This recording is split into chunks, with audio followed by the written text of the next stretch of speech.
What's going on, everybody? I want to get into this article about Jennifer Lopez accusing Wesley Snipes of Me Too and her doing a love scene or sex scene in the movie Money Train. So I'm gonna go ahead and read the article real quick. Jennifer Lopez said filming her first love scene in Money Train with Wesley Snipes was horrible. And shout out to Haley Haynes of hotnewhiphop.com for writing this piece.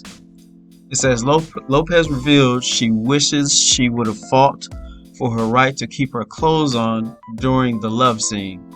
Throughout her career, Jennifer Lopez has starred in tons of movies, from Hustlers and The Boy Next Door to Selena and Made in Manhattan. Long before she was a household name, though, on the floor, the singer admits that she struggled to use her voice and defend herself on film sets at times, particularly when filming Money Train.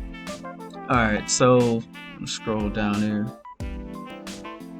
So this is a direct quote from her. She says that when you first start working professionally, you push the boundaries of what you should and shouldn't do. And I didn't think I had the right to say no. Alright, so evidently she didn't want to do the sex scene.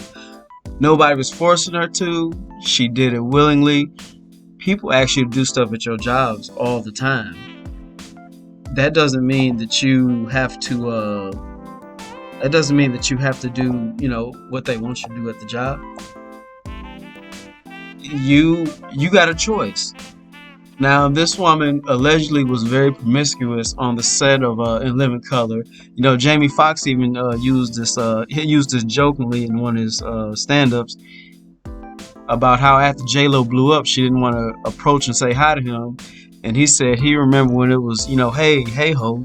One of the funniest lines Jamie Foxx ever said. But, she was allegedly, just because, you trying to come up. So lots of people do love scenes. Halle Berry is a way better actress than Jennifer Lopez ever will be. She's done love scenes, sex scenes, even stuff that people thought she shouldn't have did. So who is Jennifer Lopez to, be above doing a sex scene, especially with a big star like Wesley Snipes?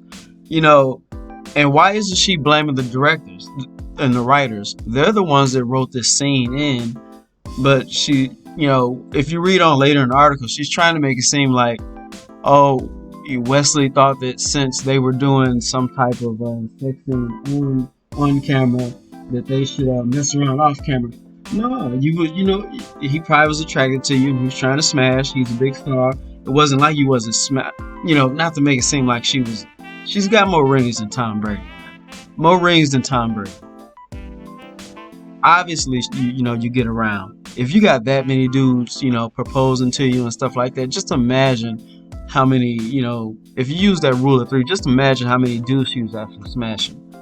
You use the rule of three. If a woman tells you she's only been with 5 guys, you got to times it by 3. And if a guy tells you he's been with 10 women, you got to divide it by 3, and you always usually get the real number. So it's I think she's trying to do this to stand out because nobody's really talking about her ever since she broke up with A-Rod, and so the attention has gone away from her. And she's probably using Wesley to get back into the news because he has a new Netflix movie coming out. Just like she used P Diddy to, up her, status in the music and in the music industry. She's been using people. She's been using black culture, number one, to build herself up. She wasn't out there salsa dancing and stuff like that on A Living Color. She was doing hip hop moves, R&B, New Jack Swing moves and stuff like that. But when it came time to, settle down and get married, she didn't choose a black guy to be with. She was, her preference is her preference. But I've always had an issue with how she's just going around and, it seems like she's just collecting rings, in my opinion, man. She doesn't seem serious in these relationships. I know guys can mess up, but majority of the time it's women that initiate the divorces and the breakups. But that's all I got to say about this subject. Make sure you like, subscribe. Checking out the video. Peace out.